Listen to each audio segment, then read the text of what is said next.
Hey, what's going on, everyone? This is the Basic Gear Review Podcast. I'm Chris. I'm Nick. And I'm Will. And today we're going to be talking about a few things, but most importantly, I think to start off, I'm sure a lot of people have been asking where the hell we've been. So I did want to touch on that a little bit, but we are going to get to talking a little bit about the NAMM show that we went to last week, or a couple weeks ago now, whatever it was, and also running down our top 10 pedals for 2017.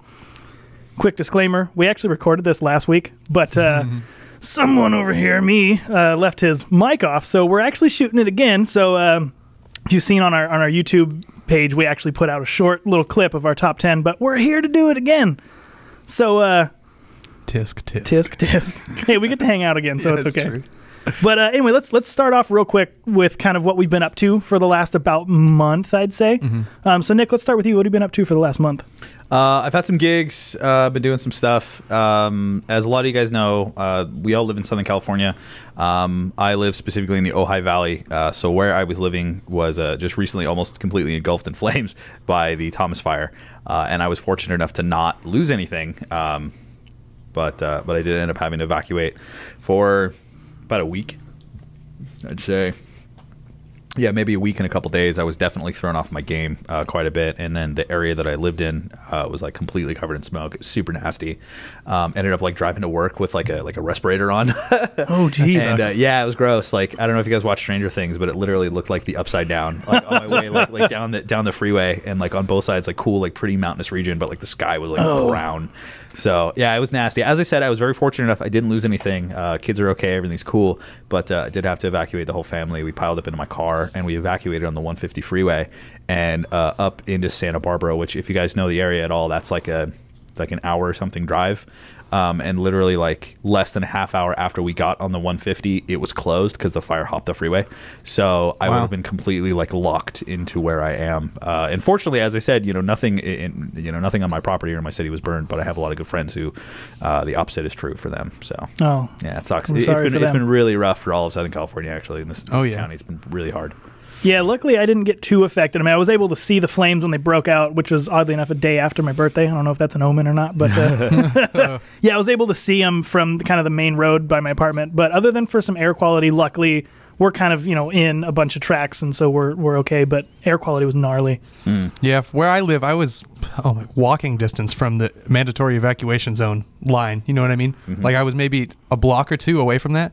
Luckily, it never, like, we were in voluntary evacuation, but we never actually left. But the mandatory one was, like, if you're standing outside, you could see, like, where, you know what I mean? Yeah. Everybody above that has to, it was pretty scary. It was pretty close to all of us. But, yeah, luckily, all three of us were lucky enough to not really lose anything, so that's cool. Yeah. Definitely. It's very good. Will, what have you been up to? Well, I recently quit my terrible job and got a new one, which is good. I used to work at Jimmy John's. That was the worst. Slicing meat like there was no tomorrow. Oh, man. I hated it so much. And now I got a job out in Newbury Park at a place called Skyworks Solutions. And we like fabricate microchips and things for anything that uses like a Bluetooth or a Wi-Fi signal. They're in airplanes, they're in cell phones, they're in computers, they're in like anything that the modern day human uses pretty much has something that we've made inside of it. So it's a pretty cool place to work. I'm working like 12-hour shifts out there. I got to get to Newbury Park at like 5 in the morning. Whoa. Which is pretty crazy. And then I come home. I come home at 5. It's 5:30 to 5:30 technically, but like, so going there is okay because there's no traffic, but it's just super early. And then on the way home, it takes me like at least an hour every day to get home from Newbury Park, which is like not that far from Ventura. It's not far like at all. What, like it's 20 miles maybe? If that. And it takes me an hour, and that's just ridiculous. But I can't complain. It's a good position. I get a lot of money, which is cool. It's what I need. You know what I mean? It gives me a nice. It's a very set schedule too, which is really good for what we're doing here. You know? Oh yeah. Because when I worked at the other place, it was you never know. Like, are we doing a podcast this Friday? It's like, well, we'll see what my boss wants me to do. Yeah, because you're freed up every Thursday through Saturday is guaranteed. Yeah, and then every other Wednesday. And we normally shoot Friday, Saturday, so that works out perfect. It's absolutely perfect. So pretty cool. I got pretty lucky with this position, but I've just been having to get used to that crazy schedule. You know what I mean? So that's why it's been nice for me to have a break from this. So. Yeah, it's good to kind of take like just a little while just to kind of adjust. You know, get that circadian rhythm. Myself, a little bit interesting on my end. I recently got laid off from my previous job, which what I was doing was I was the audio and video editor for a nationwide radio show that dealt with predominantly automotive things. That show ended mid-December. So, and I kind of took it for granted too because I got used to, it was all deadline stuff. So as long as I got everything edited and uploaded to where it needed to go by Thursday at 4:07 p.m., we're good. You know, so if I really like just hustled and got it all done, then I got the next day off. Yeah, that's cool. But yeah, when that ended, I had to kind of figure out what I was going to do. So my first thought was like, okay, you know, I have an apartment to pay for. I got a wedding coming up. I got all this stuff. So I almost went and applied at Will's place. But the problem for me with that was they do, like Will was saying, he's Sunday through Wednesday, which is the A1 shift in the morning. They wanted me for the back half of the week, which wouldn't have worked because we then never had this would have had to just hard shut down because there's no way either of us are going to have the energy for that. So what I ended up doing is I said, you know, let me play to my strength. I've been doing video for the better part of a decade. So now I am actually a registered business owner in the county of Ventura. Nice. So now I just, I go Very out and great. I just do videos for small businesses, and I actually got a year-long contract with Instrumental Music. So I'm going to be doing some videos for them. I've been guaranteed like 2 a month, and then if I do extra, that's extra. So that's kind of been taking a lot of my time and focus because, you know, like we were saying, we didn't get into Basic Gear Review to make money. I mean, that would be nice, but that wasn't the end game. The end game is that as you know, we're all gear nerds. We love the products and we love playing with it. Yeah. Now, that being said, just like with, you know, the movie industry or the music industry, even if you're not in it for the money, the unfortunate truth is money makes the world go around. You know, fortunately, you need it. So if I have to focus my energies on something that's going to pay the bills, then the stuff that's not paying the bills just kind of by default has to take a little bit of a back seat. Yeah. But I'm kind of, you know, getting kind of my schedules and my wheels about me and all that kind of stuff to where I'm learning how I can do what I need to do and still be able to fit this into the schedule. And I think we're kind of coming back in nicely. So taking that month off was nice. And then going to NAMM was a good thing to just kind of reinvigorate me and, you know, all that kind of stuff. NAMM was so much fun. It was I awesome. Had a blast this year. Oh, man. Didn't you recently get a raise at your job too? You're in a new position, right? I got a promotion. Promotion, raise, both. I am now store manager of Instrumental Music Ventura. So that's cool. And that's got to be pretty rad. That's got to be another. So all of us really took a vocational paradigm shift. Yeah, really. Massive changes in our career. It's really cool for me because like I started as a student, you know, like I took lessons from instrumental music when it was at the other place further up Main Street. I don't know if I told you guys that, but like I started as like a student and then ended up just like kind of applying with Lewis, who now teaches, and kind of worked my way up, and now I'm store manager, which is like it's a real honor, man, because the guys I work with, Dominic and Ryan and Jeremy, and you know, and everybody on the crew at all 3 stores are just really, really cool. It's a real pleasure to get to work with everybody, so I feel extremely fortunate. And it really seems like, I mean, other than Chris and I, because obviously we're close to you there, but I feel like the customer base is really cool too. I mean, obviously every place has those customers. It's like when they walk in, you're like, come on, why am I here? But for the most part, it really seems like there's some really cool people that come in, and they seem to really love you guys. So that's a really cool bonus also. Yeah, it is. It's really great. I mean, our customer base is cool. Like, I mean, we sell toys. You know what I mean? Yeah, I work at a toy store. Yeah. So it's everyone who walks in the door immediately, like, it's not like I work in like the lost baggage department for the airport. Like, all you do is like is catch crap like all day long if that's your job. But I mean, I work in a toy store, man, and I get to hang out and I get to like stoke young people out on their very first guitar, or the guy who's been playing for 30 years, I get to help him find his dream guitar, the one he's always wanted since he was that kid getting his first guitar. Like, it's, I don't know, man. The worst days are some of the best days I've ever had at any other job. So it's that's awesome. I'm a happy cat. I'm so stoked for you. Yeah, No, thank yeah, you so really. much, man. Thank you. Yeah. You don't need any approval to give us discounts. Oh, Hey, except for Mesa. Oh, I can't get any kind of break on Mesa. No way, I'm dude. trying to splurge my tax return on a Mesa amp, and it's just not. Oh, man. That sounds nice, though. That sounds nice. Mesa is they will not. They run our sales reports and stuff too. They don't mess around. They know though. They know they know what they make. You know, they know that They don't people even are go to drop NAMM. They don't. Like, No, they haven't Mesa gone to does NAMM since not- like 96 or something. crazy. In case anyone didn't know, NAMM doesn't like. Mesa just doesn't go to NAMM. Period. Mesa Boogie just doesn't go to NAMM. Gibson stopped too. Yeah. That's a whole other episode. That's a You know whole what's other- funny? We could do one episode just about what's going on with Gibson right now. You know what's really funny is I was on the little like the portal website at my job the other day, and it said that Skyworks was at the same thing that Gibson went to. That Consumer Electronics. yeah, the Consumer Electronics Show. And I was like, oh, that's funny. I could have gone with my job and been like, Gibson, Dude, let's go. Let's go next that'd be year. cool next year. That would be pretty cool. Oh my God, we'll hit NAMM and Consumer. Oh, I think they're around this. It doesn't matter. One's We'll in figure it out. Vegas, I think, right? So We'll go see Cirque du Soleil. and we can just do anything. Really. That was like the most pretentious thing I think I'm going to say. I tried to fake that little accent.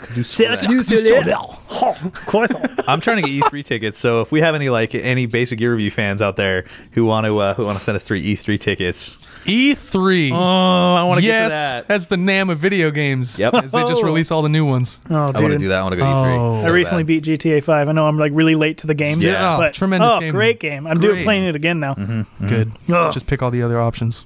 Let's talk about NAMM for a second. Yeah. Nick, how was your NAMM experience? Because I know you're going to have a little bit of a different perspective than Will and I, because we're just kind of just dudes going, but now you're store manager. Right. So I'm really curious to hear that perspective. My NAMM was meetings. That was almost my entire NAMM experience was meetings with reps. Really cool though. Honestly, I had a blast. You get to go back behind the curtain and sit in the boring room where there's just bad coffee. I was like, whatever. no, but it was cool, man. It was really cool. I got to hang out with my Roland rep. Jeremy? Yes. Yeah. I got to hang out with him. Really nice guy. There's going to be some cool stuff. They're continuing the Wazacraft line. He didn't. Every time I see him, I'm like, bruh, OC2 Waza and PH1. But he has not. They have not announced any other Wazacraft. But I did just notice that the new the DM2W, the delay from Wazacraft, is now being made in Japan.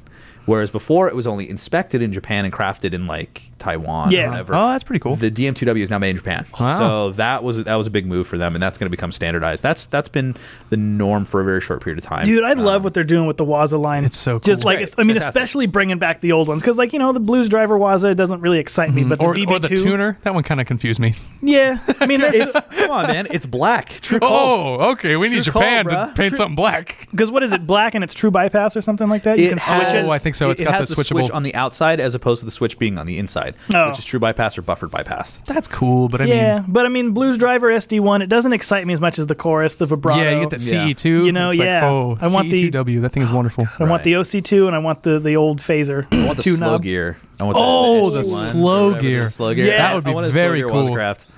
Roland reps, very people. Cool. Yeah. But let's see what else. So we did the Roland room. I had a really cool meeting with Guild and Cordoba. And I've said this thing before. Cordoba Music Group is now centrally located in Oxnard, which is actually that's where we are right now. Yeah.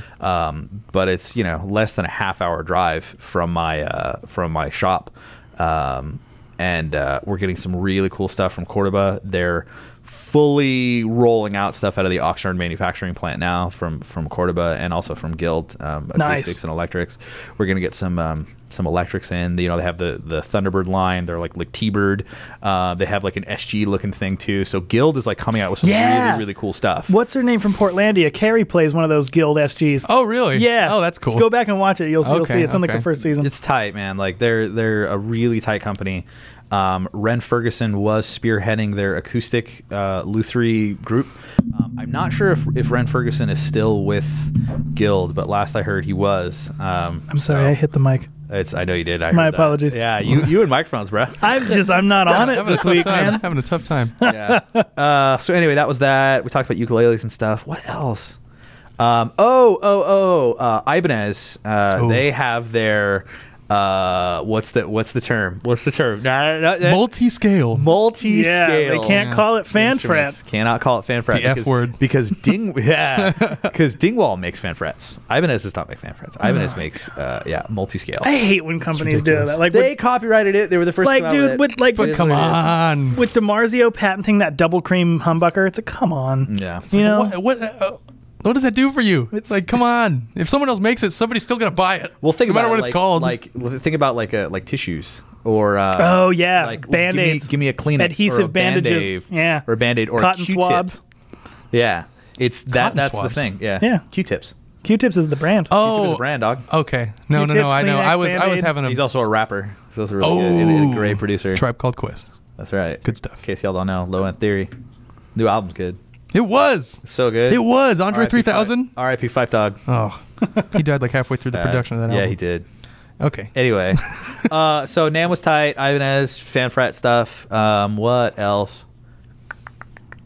There was a lot of stuff. There was so many There's too pedals. much stuff to see. JHS came out with the new Bonsai, which is like every TS9 pedal. Oh, I saw that. In it. It's a lot like the Muffaletta, which was all the fuzzes. Well, they made one that's all the TS9s. Earthquaker makes one like light. Oh yeah, right? no, you say Tube Screamer, and he's like, well, because the what? Green Rhino is slowly becoming my favorite pedal of all time. It's a great pedal. Yeah, it won our last year's top 10. Yeah. Yeah. What was it? It's like it's got 9 different clones on there or something like that. It's got like a switch just between all 9 of them. Earthquaker did something similar, right, with the Palisades? The Palisades. It's like a similar kind of thing where they have a bunch of TS variants on there. Oh, I didn't realize that's what that was. That's cool. Yeah. I know. I kind of want to give that another go. Seymour Duncan made the 805, which is almost all you need. I love that pedal. That thing is great. Love that thing pedal. is great. That thing is cool. Love that one. It used to be on my board for a little while. Yeah. I like that thing.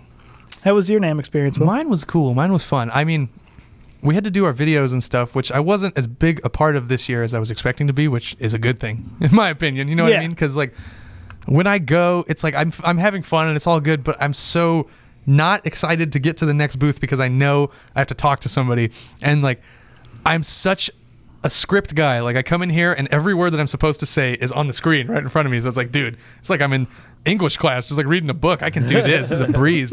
But the second I have to be like a social person with somebody that I don't know, it's so hard. Like, I get so nervous. I talk really fast. I talk really high. Hey!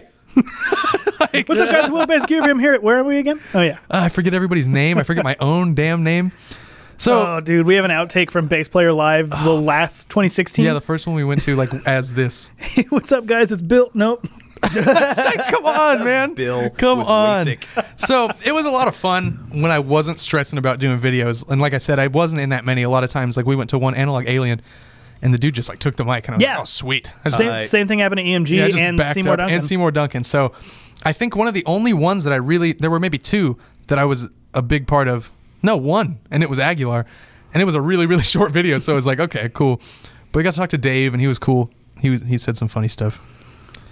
Dave Boonshaft. Yeah. Shaft. Boone. Boonshaft. Shaft. Okay. Yeah. Boone. Did you meet anybody cool at NAMM? No, I'm just kidding. Oh, man. So we went to, I don't even remember what the booth was. It was like, Was it Eventide? I think it was. And I just saw this little like line forming, and I was like, oh, let me just peek around, and see who it is. Yeah.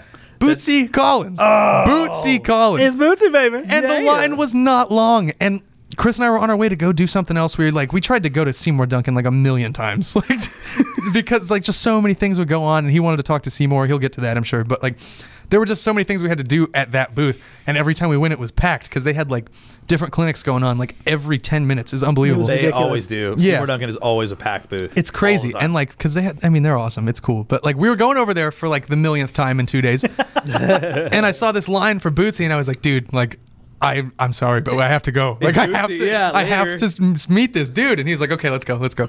So we were there for, it wasn't even that long, like less than a 10-minute wait, I would say, in that line. It was nice. And we get up there, and like, he's got his like his little goons, like holding everybody back. He's like, okay, you stand right here and wait until he's ready for you. And oh man. And so Chris, you went first, or did I go first? You went first. I went first, and I'm standing there, and he's like, I'm like on deck, ready to get like in the picture with Bootsy, and I'm just waiting, and he's talking to someone else. And I'm like, oh my God, it's Bootsy Collins. And he turns at me, he's like, I'm sorry, man, come here. Like, I was like, oh my God. Oh my God. And so I was like, we took the picture, and I had to just like drop Wolfpack. I was like, dude, I was so excited to see your name on the new Wolfpack record. And he's like, man, them guys are crazy. And I was like, Bootsy, you are amazing. And he was just such a down-to-earth guy. He was so cool. He had some like jams playing the whole time. He's taking pictures. Dude, yeah, he was boogieing the whole time. It was great. And there was another woman there, and I don't remember her name. I don't think I got her name at all, but she's a bassist from Africa who just apparently shreds. And so she's in the photo with me. If you guys follow us on Instagram, the picture's up there. Oh, what is her name? I forgot her name, but apparently she's just amazing. She played at NAMM too. I just saw her video. She burned, man. Oh, it's gonna kill me. Yeah, but she was there. So it was her, Bootsy, and myself. And I was like, it was just surreal. And then I remember we were going back to the car at the end of the day after Nick had been doing all his interviews, his meetings and stuff. And we're just walking through the parking structure. And I was like, oh, Nick, you want to see something kind of cool? Like, check this out. Yeah. He takes my phone. He's like, no, you did not. It was hilarious. So that was definitely the highlight for me. I mean, gear is obviously always fun, but that was really cool. And then I also went to the Warwick booth at one point when you were with Rick walking around doing something. I'm not sure. You guys were checking out James Trussard. Yeah, we went to go say hey to James. And I was just chilling at Warwick, and I was playing one of the 5-string thumb basses because I just love how those two pickups are so far back. You know what I mean? Because so the 4-string, it's not the same. They're like similar to a jazz setup, and then same with the 6-string. They're like soap bar style, but they're just like far apart. Yeah. For some reason, the 5-string version has them like tucked way back, and it was a super cool one that had like LEDs and the inlays and everything, and it was just like it was so cool. So I was playing it through. I'm not sure what model amp. Dolphin? Was it the Dolphin? No, it was not. It was not. It was a thumb for sure. Okay. I recognize all those little body shapes, you know what I mean? Like, Right, and all for those sure. subtle differences. For sure. So I was playing that thing, and I was like, oh my God, this thing is amazing. And I'm just jamming. And I don't remember what amp I was using, just one of their normal Warwick amps. I just don't know what model. And I'm going, and these guys walk up, and they're just watching me play, and they're like, oh man, like, this thing is great. This thing jams. And I'm starting to talk about it. And I'm like, yeah, you know, these pickups, I love how, you know, you can get that jazz sound, but still have it real throaty, like it's on the back pickup only because they're both back here. And I'm just like shooting the shit about this bass and like jamming, and these dudes are stoked. I'm like, oh, you want to give it a shot? And we start talking about Jocko. We start talking about Wolfpack again because I love Joe Dart. Like, we were just completely just hitting all bases and having a good old time. Then another guy comes up and he starts playing. Then those two dudes leave. I was like, oh, Bootsy's around the corner. And they're like, okay, well, we have to leave because if Bootsy's over there, we have to go see him. And I was like, I completely get it. So I'm talking to this guy, and he's playing. And I was like, okay, man, well, it was nice talking to you. I got to get out of here. And he's like, wait a second, you're not a Warwick rep? He's like, you don't work here? I'm like, no, dude. No, I just love their stuff, and I just love talking to people. Like, even though I just said the opposite a minute ago. When it has to do with like something like that, it's When you're totally not on different. camera. Yeah, exactly. Yeah. When there's no pressure. And I just thought that was hilarious. The dude was just like stunned that it didn't work for Warwick. Well, dude, that happens to us at Instrumental in Yeah, Ventura. Like, that's true. dude, how many pedals have we sold in the last year and a half? So many. Just, So dude, many. I sold an 11-year-old girl a bass. I remember that. That was Yeah. such a nice bass. Dude, It was that used sound gear. Yeah, dude, natural, and it came with the case. It was $200, came with the case. Yeah. I'm like, dude, you can't That's not. a great deal. What the Yeah. hell? Dude, I was just setting up the lights to do the shoot for the promo for the store, you know, Yeah. and I just noticed this mom and her daughter looking around. I'm like, hey, can I help you with anything? And, you know, because, you know, I was setting up and everything, and they just thought I worked there. And dude, thank God for this show for the last almost 2 years. Yeah. Because I actually knew what all the knobs did. Right? You're It's like, oh, this yeah, is this is your easy. volume, it's your blend, you got bass and treble, check it out. And it's got had a PJ set active, you know. I was like, oh, dude, this is the one you want. That was so such funny. a nice bass. Yeah. Such a nice bass. I remember when you first got this LTD over here, we like had no idea what any of this stuff on it Oh, did. yeah, the red one? We were just like, okay, so there's volume, and then everything else is just a mystery to me. I have no idea what's going Dude, on. I got that LTD in 2005. Wow, really? Wow, it's Yeah. been around for a minute. It Wow. really has, yeah. Looks better now than it ever did, really. Dude, it's same strings. Ew. Yeah. Well, I mean, I didn't play it all that often. It kind of sat around for a while. Yuck. And then I boiled them and I put them back on. Oh, okay. Okay. We're getting somewhere All now. right. Yeah. That's pretty cool. Yeah. It sounds good. It's cool. Yeah. I didn't really ever appreciate it until now. You know, because I was always such like a Fender whore. I dig it, dude. And then when I got the Schecter with the same, well, Schecter's got EMG, but they're passive soap bars like the LTD has. And dude, I love the sound of a passive EMG soap bar. Oh, yeah. Through Oh, the yeah. active preamp. You know, They're it sounds very nice. great. That's good I stuff. love it. Let's see what else. Where were we? Oh, and NAMM. Also, one thing I would have mentioned is that Aguilar has their new Their gigantic grape phaser. the grape phaser. Yeah. People are so. I love that everyone Nice. is so That's what I'm pissed. saying. That's what I was like. People are so mad it only has 2 knobs, and it's like, why is it so big? It's like, dude. Because it's a little thing called uniformity. Yeah. man. Have you ever seen all those pedals together on one board? It's beautiful. Yeah. I It's don't know amazing. if I told you guys. I don't know if I told you guys, but instrumental music is just about to become an official You know, Aguilar dealer. Brian actually told me. Remember doing that day it. I was Oh. there? Doing it, He yeah. was like, "Oh, I got Yes. the papers on my desk right now." I was like, "If you don't get your ass in there and sign them." Why are you here? Why are you still here? Get out of your own store. Dude, I'm so stoked. I'm going to get me one of those Oh my 751s. Yes. Oh, give me man. Oh man. AG 700. Yeah. I gotta Down. get something. I'm down. I gotta get something. I don't know. I own a Tonehammer 500 and a Dark. Well, I guess we both kind of own the Microtubes 500. It's a. So I wanted to mention, by the way, like Dark Glass has been really, really cool. They've been really cool to us. Coolest Is company there- we've worked with. Yeah, they've been really easy to work with. They're all really good cats. They make excellent products. What's the likelihood that we can maybe ask them to send one of the Dingwall fan fret? Ooh, we can use the F word now. We're talking about Dingwall. Yeah. Okay, so let me segue into my NAMM experience. One of the I tried to really kind of hit a lot of companies that we had worked with more so than just kind of geeking out at JHS or something. So, you know, Dark Glass was a big one. Seymour Duncan was a big one. Just saying hey to James Trussart so he remembers my face. You know, that sort of stuff. But Dark Glass, you know, we were there. And we can, you know, they're based out of Finland, so we don't often get to, you know, meet face to face. So I finally met the guy who we've been communicating with for the longest time. His name's Franco, and we were checking out the Alpha Omega Ultra and all this stuff.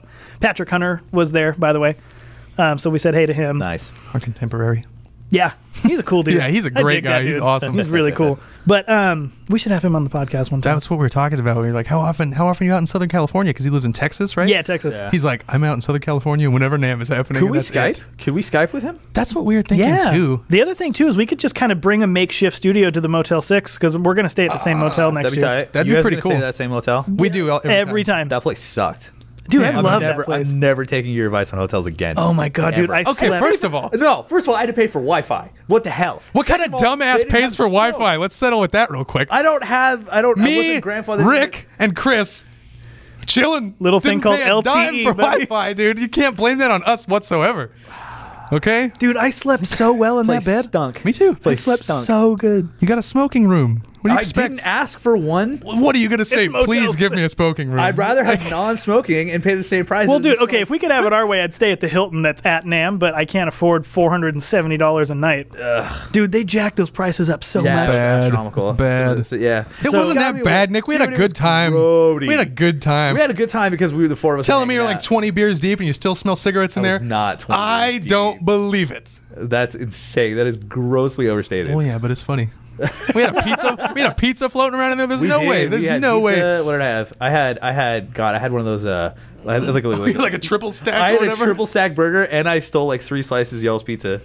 I was like such a piece that I It was was a so wonderful sweaty. evening. I don't know what you're talking about. So Yeah, I had a great... sweaty. Dude, we Wake stayed up and there... your sheets look like what deli sandwiches are wrapped in. Yeah. We've stayed there, what, like the last 3-4 times we went to NAMM, and I Yeah, love it I don't every mind time. it at all. I I had a really blast. don't. I go to honestly Motel had a blast 6 hanging out with you guys. everywhere I go. It's always I'm the best always in... hanging out. Dude, I should There's be got to endorsed by them. be a Best Western. There's got to be a Best Western in the region. Best Western's like dollar for dollar, way better. Really? Yeah. All right, I'll take your advice and we'll try it next year Yeah, and we'll see do. what We'll happens. do well, I'll look into Best Westerns. Dude, Wesley used to work at a Best Western. She used to essentially manage the Best Western in Ventura. Nice. It's great. Like they're consistently like Best excellent. Western in Ventura. Yeah, There's one in Fillmore, too. it's now a Best Western Ultra. Where is it? It's on Thompson.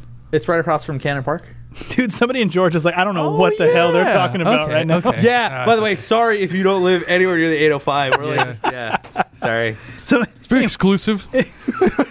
So Dark Glass. back to Dark Glass. So I was talking to Franco, who's the guy that we talk to most of the time. And so he's looking forward to sending us the Alpha Mega Ultra. And I said, well, hey, we also do a podcast. They usually run about an hour long. And these are the products we've done and that we have, and these are the ones that we don't have. And we'd love to do a podcast exclusively on Dark Glass. Going through talking about all the pedals. I told him we had the 500, but I think I'm going to get a 900 out of it. So my goal is every Dark Glass pedal, both amps and cabs. And if we can throw a Dingwall into that and just do a total Dark Glass exclusive episode, Yeah. I would be stoked. Have they made like multiple of those Dingwall bases, or was that just like a one-off? It's just a one-off. It's a special thing. And at that point, I'm not sure Dark Glass would have I don't much think swing. they're only making one base though. I thought it was going to be like a run. It's a run. Oh, I it looked- is a run. Yeah, I looked it up online okay. just to be sure, and it's a limited run. You know what's really cool about that base is the knobs are microtube knobs. Did you Oh, notice really? that? They're No. not just like normal Dingwall knobs. They're the knobs like on the amp, I which didn't is see pretty that. cool. That's really cool. very cool. Awesome. I want to get Josh Dubois in on that video too. Oh, Yeah, man. absolutely, Josh dude. was He on is me. he's the reason that we even got with them to Oh, begin yeah. with. Hands down. If we And didn't he get to has use a his fan pedal. fret. He does. He has Or, the Ibanez, doesn't he? Yeah. What does he have? He's got a multi-scale. That's right. Oh man, no, yeah, Oh. we definitely got to get him in on that. I tried Yeah. to make a pun to my Ibanez rep. I was like, "Oh, so Dingwall really dinged you on that one, huh?" Oh. Like, huh? And literally, he just like, Yes. no, he just like glared at me.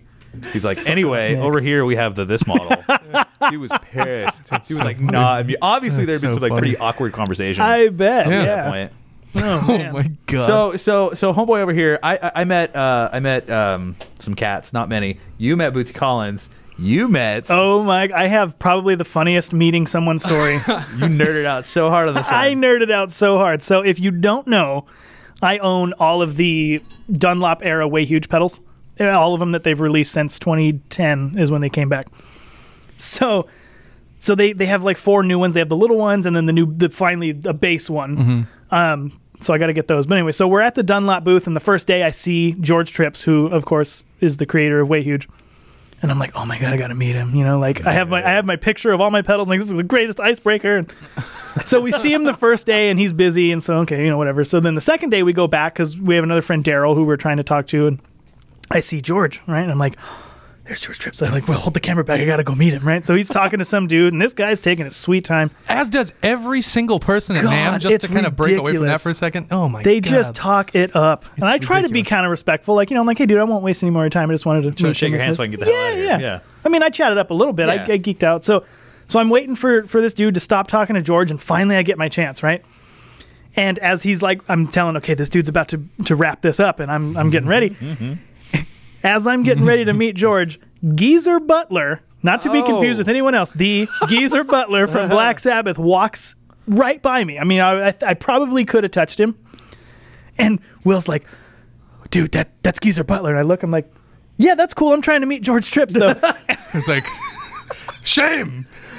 Nerd. Dude, like the nerdiest thing. Like, yeah, Black Sabbath's all well and good, but have you played that Green Rhino? Like, come on, let's get real.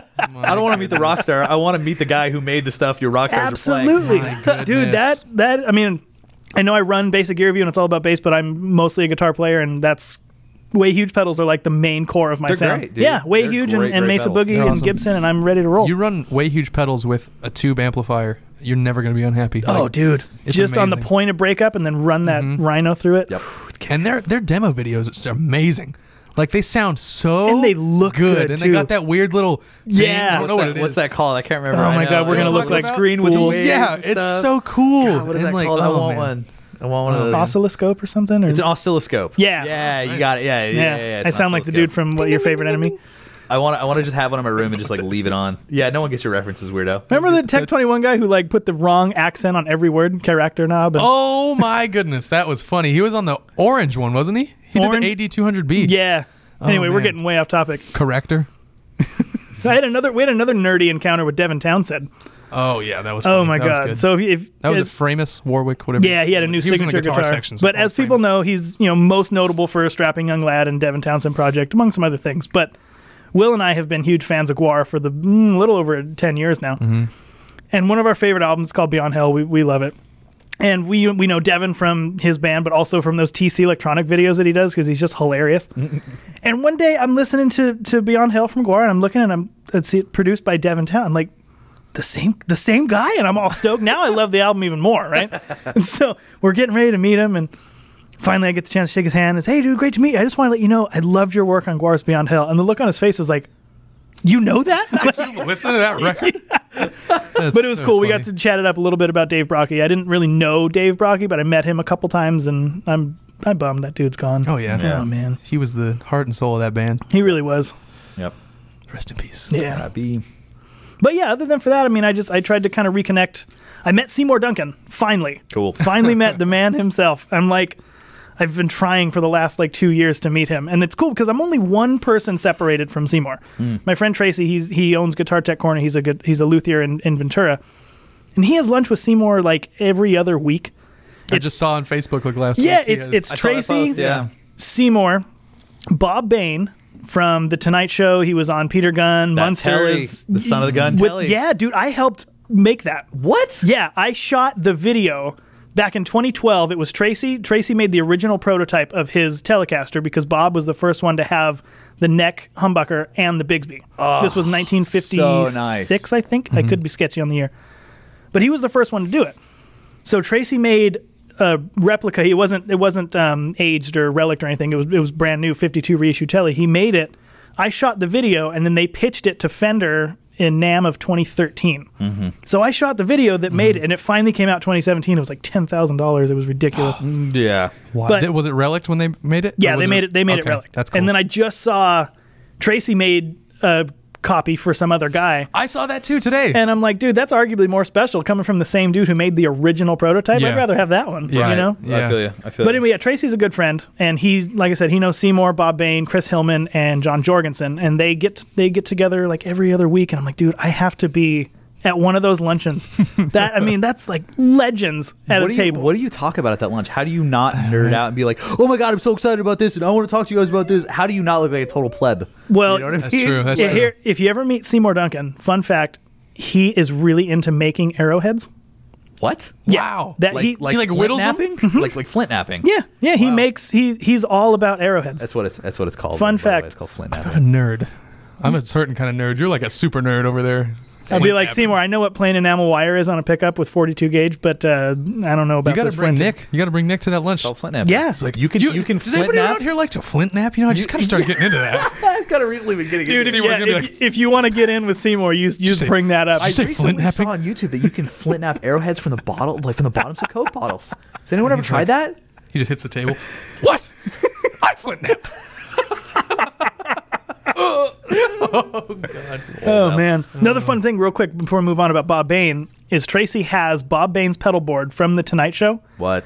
Yeah, Bob Bain played on the Tonight Show through 1991 with Johnny Carson, Yeah. and on his board is a 1983, I think CE2, an 80-something Proco Rat. Oh. Yeah, Yeah, and buddy. Crybaby Wah, about the same era, and a Mutron 2. A Mutron 2. We got to play with these things. Yeah, dude, Tracy's like, yeah, I've had this in my closet for, I don't know, 10, 12 years, and you want to just take it home and play with it? I'm like, yeah, I do. Where is this Mutron? Where is this? Where? it's- Tracy has it, right? East Ventura, Tracy, yeah. Yeah. I'm not I gonna really give want up. a Mutron 3. We're going to be talking about Mutrons. Boy, oh boy. Yutron? Yeah, I got to figure out what the price tag on that board is, and I'm going to try to make it happen. Substantial. Probably a couple Really? zeros in that number at least. Yeah, there's got to be talking Probably- one tax return probably for your Mesa. You're more not- than two. 10 more years Well, I worth mean, of I don't know. tax returns. I've known Tracy since 2009. We're pretty tight But how long has Tracy known Bob Bain? since the mid 90s. Yeah. He's a little bit winning there. A little bit winning, you know what I mean? Sorry. You might be able to get some hot sauce out of Tracy, but I don't think you get his hot sauce is great, by the It way. is so good. It's No delicious. disrespect. It is delicious. Highway to Hell hot sauce. Stairway to So Heaven. Stairway to Hell. It's No, Stairway to Hell. It's Stairway to Let's- Hell. let's just mix yeah, these two yeah, up. Stairway to Hell. Oh my That's what we God. all got that wrong. Listexia coming in here. It's Listexia. So good hot sauce. Yeah, no, it's really good. It's so random, It's but so it's good. delicious. I know. I was gonna say one more NAMM story from my end. Oh, actually, yeah. if I may. I totally forgot to mention this. I cruised on down to Phil Jones' base. Actually, I really wanted to meet up with you guys. I wanted you guys to come with me. Do we want to tell our Phil Jones story, or do we want to leave that Well, alone? I mean, like we did the big head, and it was cool. It was fun to do. I guess that's a yes. I didn't do it. You ended up doing it, but we Yeah, did the Will Phil, and I did the Phil Jones big head, and then we hadn't really talked to him after that. So I went down to Phil Jones to kind of talk to him, and I saw the entire line, and it looks really cool. So Yeah, I was dude. hashing it up with their social media guy. I can't remember dude's name. I'm sorry, I have all their like business cards and stuff. But their rep in this district is my old Kala ukulele rep. So I've known him. I've been working with him for 5-6 years now. And I kind of talked to him about getting some more Phil Jones videos coming up pretty soon. And they make some really, really, really cool amplifiers. And they're teeny little speakers. I'm so Yeah. excited Little about teeny those. speakers, but Like what, but like- enough low end and enough air movement to really like move your pants. Yeah. So it's rad. It's really tight, too, because of how small they are and how many there are. It's just Super like punches conscious. I right was into your really face. impressed with it at Bass Player Live. Yeah, I was it was stoked. awesome. So yeah, I cannot wait. But I'm going to follow up with them, and we're going to try to get some Phil Jones videos in here. Actually, when I was there, Victor Wooten was there actually, and he was kind of hanging out and playing and just chatting it up. Nice. They make a monitor. It's like specifically for your bass guitar, and it's a little teeny guy. I mean, called it's the like ear, something about your ear. Like so, the yeah, something ear like box that. or something The- like the I think it was earbox, or yeah. I think it's earbox. It's like about the size of your cell phone, but like, you know, and it's equally probably as deep. But you connect it with like a Speak-On or XLR. I can't remember exactly what the output was, but it's like a super high quality monitor, and I got to hear it. But one of the inside guys was like playing bass, and then he like turned the monitor so I could hear it. And dude, it was clear as day. It's it sounded crazy. so Yeah. good. We heard that at Bass Player Live. That Yeah. thing was awesome. Yeah, so I mean, I'm still pretty new to the line, but I got to see from their most inexpensive amplifiers all the way up to the big wall of sound. It was tight, dude. And I did a gig actually a long time ago with my friend Freeman, and guy has like a full rig of all Phil Jones stuff and like wireless gear and like taller. I'm not very tall, but like it was taller than I am. you Yeah. know? And I got to play my P bass through that, and dude, my whole like, because I wear the suit and stuff, my whole jacket was like moving. That's awesome. Yeah, it was tight, man. So hopefully 2018 we're gonna get some more Phil Jones videos. in here. And yeah. that's really, really cool. I man. would love That's to. Really good. So yeah, so I'll Yeah, talk to thank them. God you ran into that dude, because without dispelling too much info, it was looking like we weren't really going to have a deal with them. But yeah, just it happens that worked out great for us. It worked out. I've known Gary for a long time. He's a really good dude. Everyone there was super welcoming, and they all saw the video. So yeah, 2018 we might get some cool Phil Jones stuff. So stoked. Hopefully, Yeah, you get man. some great stuff. Shall we move on to our top 10 pedals for 2017? Okay. Yeah, let's do it. Yeah. Okay, so we've each put together our favorite 10, and then out of those 10 that we each did, we're going to kind of make a master 10 that's the official, Basic Gear Review top 10. So let's start off with Nick. What were your top 10 pedals for 2017? And again, to clarify real quick, I'm sorry. Oh, sorry, go ahead. To clarify, these aren't that were released in 2017, just the ones that we shot in 2017. Okay. Because that was a misconception the first time we did it. It's like, this thing was released years ago. Yeah? Yeah, it's just the ones we did through the year. So it's the Boss OC2 was first on my list. No surprise there. Boss OC2, awesome. Yeah, that next thing one is killer. on my list was the Boss OC2. And then the one after that, interestingly enough, actually, This was a toss-up between Yeah, I the know, OC2 and the OC2. I ended up going with the OC2. all right. Well, all right. Nick, you have 2 OC2s, right? I do. So actually, my top And number 1 OC4. and number 2, could be OC2. Yeah, one of them had to hit the bench though. I needed a new Switch. So if anyone out there has got another OC2 they want to sell, I will buy it. Sell it to Will. I'll do it. No, You have one! I want a third. Dude, okay, real quick. Does anybody out there make a decent OC2 clone? Yes, 3-Leaf Audio makes the Octaver, which is the Tim LaFay And so, like, it's the signature. VB Octave. Yeah, like, Octaver, Yeah. BVRE. Okay. Yeah. By the think way, it's dude is crazy. absolutely one of the best bass players, period. Guy played bass on Black Star and is with like Tedeschi Trucks and has a long history, does like a lot of EDM stuff. Dude, yeah, Tim LaFay is a rad player. I actually read that. I want that pedal. I read that on his, like, when he was doing the sessions for Black Star, all of his drive tones came from the Dark Glass Vintage Ultra. Really? Really? Any That's any cool. drive tone he had on there was from that pedal. I was like, oh, that's Nice. badass. Dude, That's so very cool. All right, so list, Boss OC2, that was the first one. Next one, the Boss RV6. Interesting. Really like that reverb pedal. I liked it so much. Actually, I bought it for Rick when he needed a reverb pedal. He has like a Mesa Mark IV, but he wanted something with a little more oomph to it. Yeah. We've been mentioning Rick a lot, and I don't think anybody knows who he is. Do you want to kind of clarify? Okay. He's been in a lot of stories today. And, like, he was with yeah, us he at is. NAMM, by the Yeah. way. Yeah, he was at NAMM. Rick is my best friend. He is the godfather to my daughter, Elizabeth. Dude and I have been thick as thieves for 15, 16 years now. He's my best man at my wedding.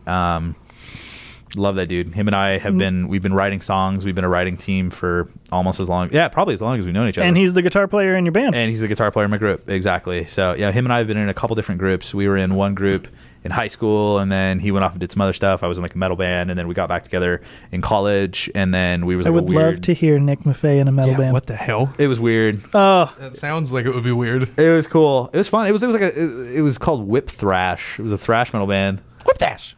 dude. That was my, Why wasn't I in that was this? my first band. Was Whip You were Thrash 10. with Casey Easterling, actually, who is interestingly enough now the bass player for the Bad Samaritans. Wow. Casey Easterling was the lead guitar player in Whip Thrash. Wow. He is now the bass player for the Bad Sams. Nice. Casey's my homeboy, and he also plays bass for. Oh, dude's gonna hate me for this. There's a reggae band here in town. I want to say is it like After the Smoke? Oh, Casey, I'm so sorry. Oh, bruh. Yeah, dude's a badass bass player. So anyway, gotten way off topic again. Yeah. Just to clarify. Casey, Evan Marufo, and Shane Gutierrez, who was the frontman for Dog Ends. I don't know if you guys remember that. They were a Nardcore band. Yeah. Dog Ends. I actually played Shane. with them in a Battle of the Bands 2010, I think it was. Shane, the frontman of Dog Ends, was the drummer in Whip Thrash. Oh, Yeah, buddy. Wow. Wow. small world. So, yeah, as soon as I quit, they became a punk band because that's what everyone actually wanted to do in the first place. And I was like, cool, psych them out later. I quit. That's so but I funny. love those dudes. Wow. Every single one of those guys. Love them. So anyway, my pedals. Next one. Let's just try again. So it was, Boss OC2, Boss OC2, Boss RV6, the Boss BF3 flanger. So I got 3 bosses in a row. The BF3, I own it. Really cool flanger. I like that it has a bass specific out. Very pretty. Doesn't lose the low end. And just cool. Great for popping harmonics. Yeah, I love the BF3. You pair that with an envelope filter of some kind. And it's that classic Bootsy sound, you know. I want to take a step back real quick, and with the RV6, what did you like about it that it made it in your list? The best way I found to really test a reverb pedal is if it does a spring, especially for guitar players, but bass That's players mine as too. well. Is how well does it do the spring? Because really, let's be perfectly honest, every reverb pedal, practically almost every reverb pedal ever made, or at least the original conception of a reverb pedal, is a deluxe reverb in a box, right? It's a Fender Deluxe reverb in a box. That's what you want. So if it can't do the spring right, you know, if you can't get vanilla, why make every other flavor? You know what I mean? Like, so I really like the spring reverb. That was going to be the one I knew that would draw Rick in, because he's a very like vanilla kind of guitar player. You know what I mean? But there's a couple like really cool, like the halo effect. I think I can't remember what it's called, but like this crazy arpeggio and all this stuff going on in the background. Really pretty gliss effects. They pulled that from another. Was what it the other reverb Polara? did that? Yeah, Polara had the Polara was the halo. Then it's not called the halo. It's called the something else. MXR Shimmer. MXR had the shimmer. No, the MXR was shimmer. Either way, it's a new trend now. The Hall of Fame 2 is doing it. It's that upper octave kind of thing. Yeah. And there's like an arpeggiation. What really sold me though on the RV6, which actually we didn't know about until much later, Rick accidentally in a gig kicked it with his foot and went to the tube echo in the RV6, and dang, it's so cool. Nice. The tube echo in the RV6 sounds really rad. That's cool. Yeah. So the echo sound. Interesting. That's what really got me on the RV6. Love it. So anyway, back to the Boss BF3. Really great flanger. Popping for octaves and all, you know, popping harmonics and stuff. Great with an Nebel filter. Next pedal was the Walrus Audio Julia chorus pedal. Loved that thing. Good choice. Great bang for the buck. Has the vibrato in it and everything like that. Has Super like liquid. Yeah. The cool thing with the Julia is it's not like a switch like most of them are. It's the DCV knob. It goes from dry chorus to vibrato, and you can kind of blend anywhere in between, which I thought was really cool. That is very The other unique feature on that one too is the lag time knob. I like that, which kind of sets the delay time, which then makes speed and depth a little bit more intense the farther that is, which I thought that was a cool feature too. That is very cool. I haven't seen that before. Yeah. Seymour Duncan 805 Overdrive. Hey, second time I mentioned that one reppin'. It's great pedal. I love the sound of a TS9. I love the sound of the TS808. You know, especially I play a lot of guitar, especially when I play like the play Gary Moore style guitar playing. I want a really hot sound, so I like the TS808. Such a versatile type of effect. Oh yeah, it's awesome. Yeah, but the Seymour Duncan 805 Overdrive, instead of just a tone knob like you get with the Ibanez TS9 Tube Screamer series, you get a 3-band EQ. You get bass, mid, and treble with the center detent, so you know where 12 o'clock is. Yeah. So if you want that classic TS9, bump those mids. If you want that TS808, hit that treble. You know what I mean? Make it brighter, make it hotter. They knocked it out of the park with that 805 Overdrive. And I love the gain sweep too. If you're just using the pedal alone, max gain, it's tight and it's a good high gain sound. Yeah. Love it. Yeah, that's a good one. Next pedal on my list, another Seymour Duncan Studio Bass Compressor. Yeah, great. That blend knob, dude. That blend knob. Oh yeah. I'm completely sold. If it's gonna be a good compressor that I want to buy, at this point, it's got to have a blend knob. And man, they're making great pedals right now. They really are. You know, yeah. So. That was the one thing they said too. Is they're like, you know, if we can't come into the market with something that's really like never been done, we won't bother making it. Which I think is a cool approach. Oh yeah.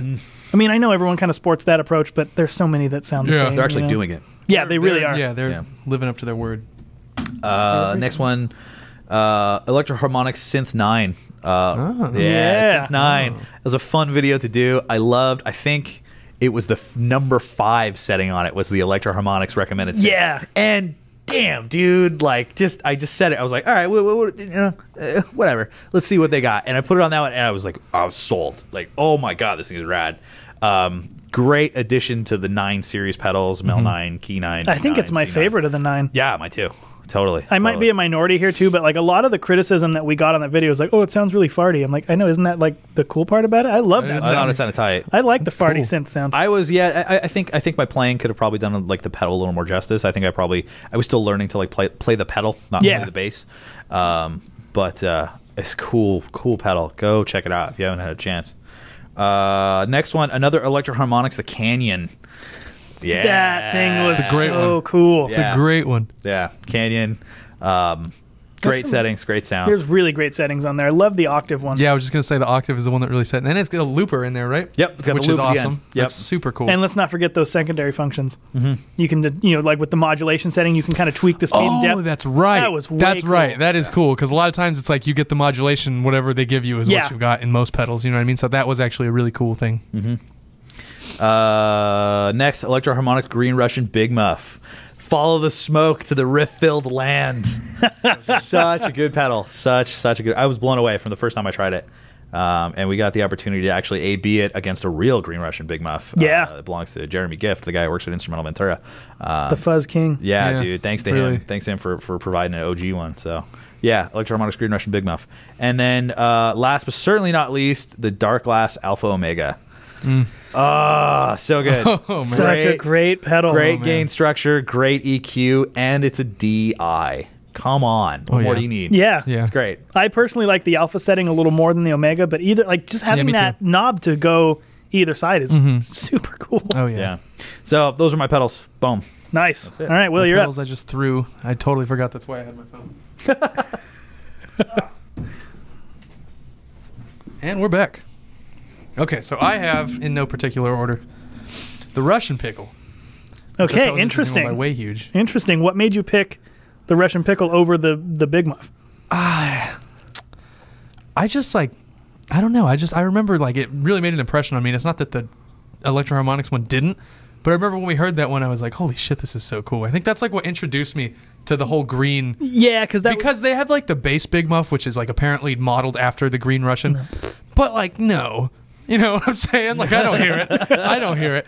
And so the Russian pickle was the first one that really like opened my eyes to how super cool. yeah, and to be fair, we heard it first. Yeah, exactly. So I really think that's why I chose it, just because it was really the one that was like, these things are awesome, you know. And then once I heard the original Russian, The original oh my is outrageous. God. Like that thing is just unparalleled. But we can't really put that on the list because it's like we didn't really. We didn't do review a it. dedicated video. Yeah, on exactly. it. So I think the main reason I picked the Russian pickle is just because it was like my introduction to how awesome those pedals are. Yeah. You know what I mean? And I got to say, I do like the aesthetic and the artwork a little bit yeah, more. Yeah, how it's got you like know? the Russian looking Yeah, letters and stuff. I thought that That's was cool. Then I have the ZVEX Mastertron. Great Next. fuzz. Best fuzz I've ever heard in my entire life, hands down. Zachary, No Zachary doubt. Vex, if you're listening, we need a bass version because even though that sub switch is cool, Blend up. blend knob would be stellar. Because that thing really, I mean, for me, it's all about that pulse width control. The relax push And the is relax cool. and push, I was going to say, is That's another cool, cool one. but I find that I don't really mess with the fuzz level too much, and I don't really mess with the tone. I kind of find where I like it. And then the pulse width. Like, okay, I don't know the exact technical, but what I think is happening is like, you know, you have the square wave, and then what the pulse width is doing is just kind of shortening the square of when it's on, and you know, so you get more that zippy gated Velcro broken toaster oven, as Nick affectionately put it. And I love that sound, that really yeah, me too. splatty. Me too. There's so many awesome words to describe that tone. I'm so tremendously tired of the Big Muff fuzz tone. Yeah. Oh man, I'm with it's you. not that it's bad. It's just that's like this. People don't want to like find a fuzz. They're like, oh, does that say Big Muff? I'll take it. It's like, you guys, there's so much cool stuff out there. Like, come on. And so like, yeah, my life is never gonna be the same after I heard that Mastertron. Ever since I heard it, I've been searching for something that's even slightly similar. You know? That, Yeah, like, I want to try the little Fuzzalo Yeah, because yeah, it's that's- just it's volume and pulse width. There's no other, and I that's can't- the only knobs there's I no want. way that's gonna be bad. Yeah, that's awesome. Then I have the EHX Cathedral, because that's just like Great reverb. yeah, like the Yeah. coolest reverb I've ever. Okay, I want to played go with. back. What made you pick the Cathedral over the RV6? The Cathedral was like, I actually had the RV6 in mind too. It was one of the ones I was going to pick. I almost put them both, but I was like, that's not necessary. There's no reason to do that. I feel like just every setting on the Cathedral was so like real and like genuine sounding. You know what I mean? Like you said with the spring, it's like if it's got a good spring, then it's like I'm sold. Yeah. But like, it's like the equivalent of a good spring, but every setting. You know what I mean? Like they all gave me that feeling of like, oh my god, this is like an amazing reverb, and like it's got like the Holy Grail settings and stuff like that. And I remember that was one of the first spring reverbs I heard that I was like, wow, The Holy Grail Yeah. is a great bang for buck. Yeah, exactly. That's a good, So I like, think set that it and forget it reverb. that definitely had a lot of impression on why I chose the Cathedral, because I remember the Holy Grail was the first stomp box reverb I like noticed was like, damn, like Yeah. that thing is like, it's like there's a Fender Deluxe Yeah. reverb sitting right here. Yep. And so I gotta say, it's just because like there's so many cool, like every reverb on there just sounds amazing. You know what I mean? Because like with most pedals, it's like, okay, like you get 6 reverb settings and like at least 4 of them sound cool. It's like, all right, I'm sold. But like with that one, there's nothing on there that's like, I'm good. I'm gonna go to the next one. Like they're all so badass Yeah. and they're all so applicable and whatever you need them for. It's like, I love that thing. I'm going to hold any further comment Okay. for now. Okay. I don't know what that means, but Oh. Why don't you just worry about your list, pal? whoa. Whoa. Just kidding. Nothing but love for you guys. Jeez. Got the. I also have on here the EHX Canyon. Tremendous. tremendous. Everything Nick said was what I would say too. You know, like especially that octave setting is just so cool. Yeah. And like, oh man, the thing is just. That and one I holds- remember like doing the video for it was like definitely. that's what I was just gonna bring up. That Okay, holds nice. such a special memory Man, for me. We tried. What? We went out to Grimes Canyon in Fillmore, and which is a really windy, canyony road that's kind of sketchy if it's your first time driving, but it goes down a pretty good amount. And if you kind of pull off, you can there's like a Bill and Ted 2 looking hill that you can go up. Tight.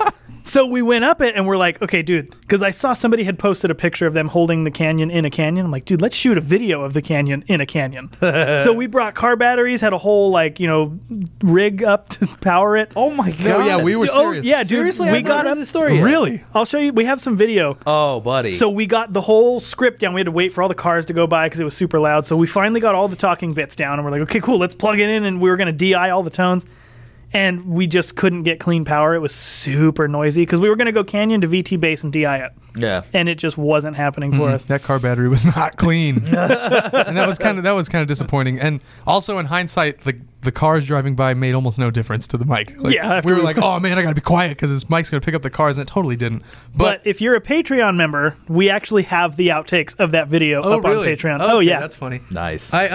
But even though it didn't work out, that was just like a great day. It's like it was so funny. It was That so was- cool. it was And like we had a rug. Like we brought a rug with us to lay down so we could. It was a whole thing. We also got some cardio in trying to climb up and down that Oh my stupid God, hill. so sweaty. All gravel. It's like every 2 steps you take 1 step. You know what I mean? Distance is just not. That was fun. So I mean, other than that, it's just a great pedal. You know what I mean? I remember like it was just. Yeah. So punchy. That's what I really liked about the. I know I'm getting kind of random here, but the DM2 was the first thing that made me realize like how I love punchy delay like that. Yeah. It's just like every single repeat hits you in the face. Yeah. And the Canyon does that really well. So I think that's why that's on my list there. Then we have a dying cell phone. Okay, I got the Alpha Omega by Dark Glass after Ooh, that. Yeah. no Which- surprise there. Amazing. You know, we already praised it. That thing is great. Yep. Then after that, I got the Seymour Duncan Studio Bass Compressor. Oh boy, thing is always on, never leaves my board. I love it so much. I had a Boss BC1X, is that what it is? Yeah.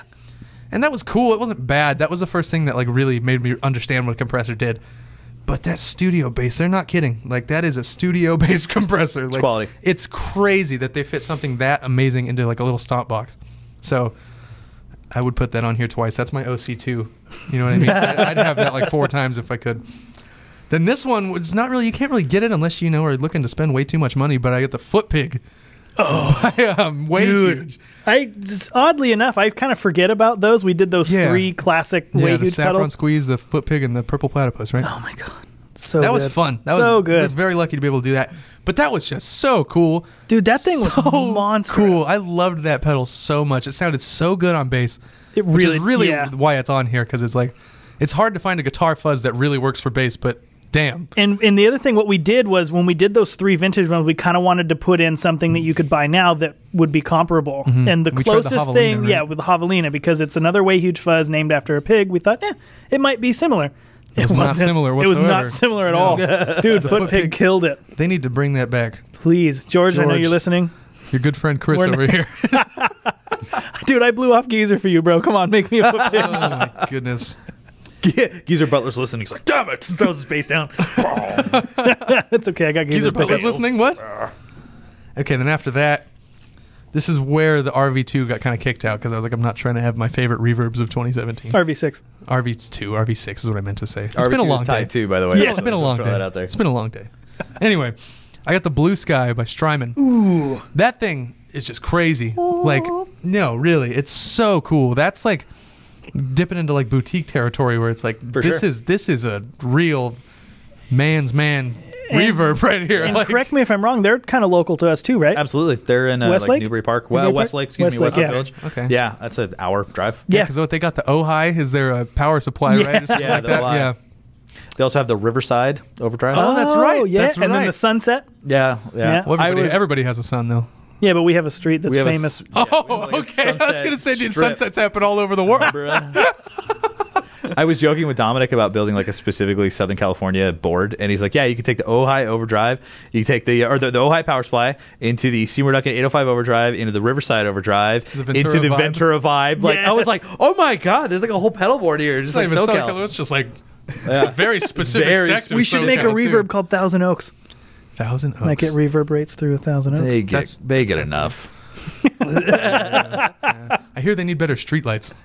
So they should focus They on just that need before we- streetlights, I think. Just In period. general, they need to put them up. I want to do a distortion pedal called the Nardcore, or a fuzz. Ooh, Fuzz called the Nardcore. Yes. That's good. That's good. Yeah.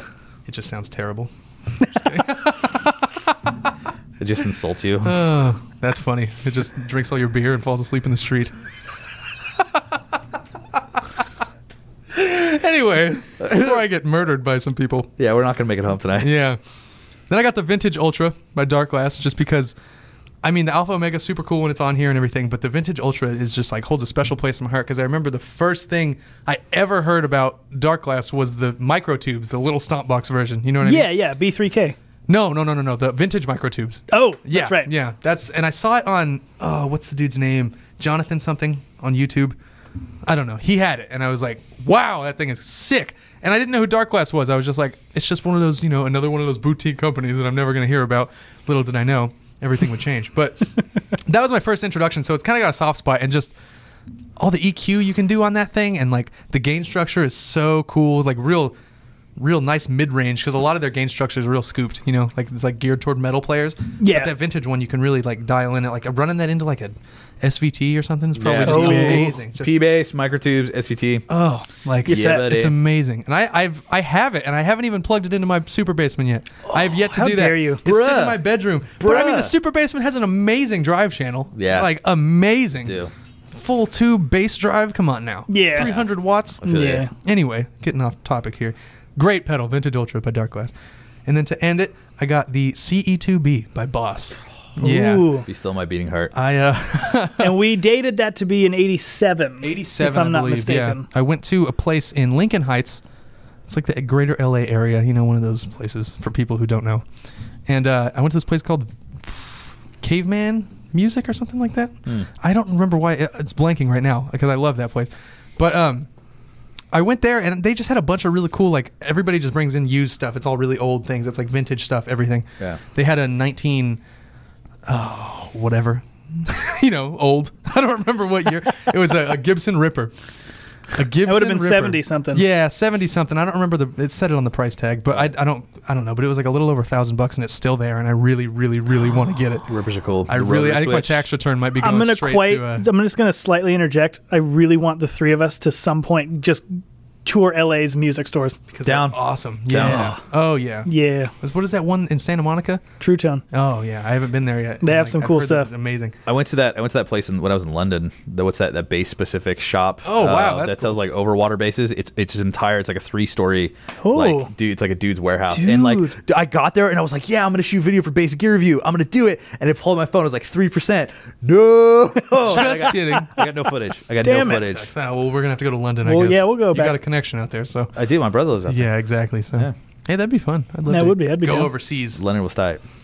Oh yeah, so CE2B, that's where I ended. I went into this shop and I saw it there, this ugly ass brown pedal, and I was like, I need this. I am not walking out of these doors without this thing in my hand. I don't remember what I spent on it, but it really wasn't bad, and it's in great It condition. was like a little over 100, I think. I think, no, yeah. you said it was like 90 something. I think I spent like $96. Yeah. Maybe a little more with like tax or So whatever. just Yeah. about 100 bones. Yeah, after all just said about and done. $100 for that thing, which is like, it was in great condition. I messed it up. I dropped it a couple times, so it's like chipped and stuff now, but it It's a still Boss. sounds awesome. It's It's a a Boss Boss. pedal. Yeah. The weird thing is that if you have it plugged in by itself into a 9-volt power supply, it like doesn't, it gets like real farty, like the battery's dying is kind of how it sounds. So when it's by itself, I use one of those converters, like the 9 to 18 or 12. It's got all the switches. So I do Yeah. it 18 volt, and that's when it works properly, unless it's plugged into a daisy chain with other pedals. Then Yeah. it works at 9 volts. Interesting. Isn't that weird? That's very And strange. everybody has the same problem. It's like just how that pedal is, I guess. But Wow. Weird. so what I do just to be perfectly safe is I daisy chain it and have the power converter. So Just it's in just case. like just you never know. I don't want that. Have thing you ever going out tried in putting the a show. battery in it? No, but I mean, Be curious to see He's what like, wait, what? you can put batteries in though.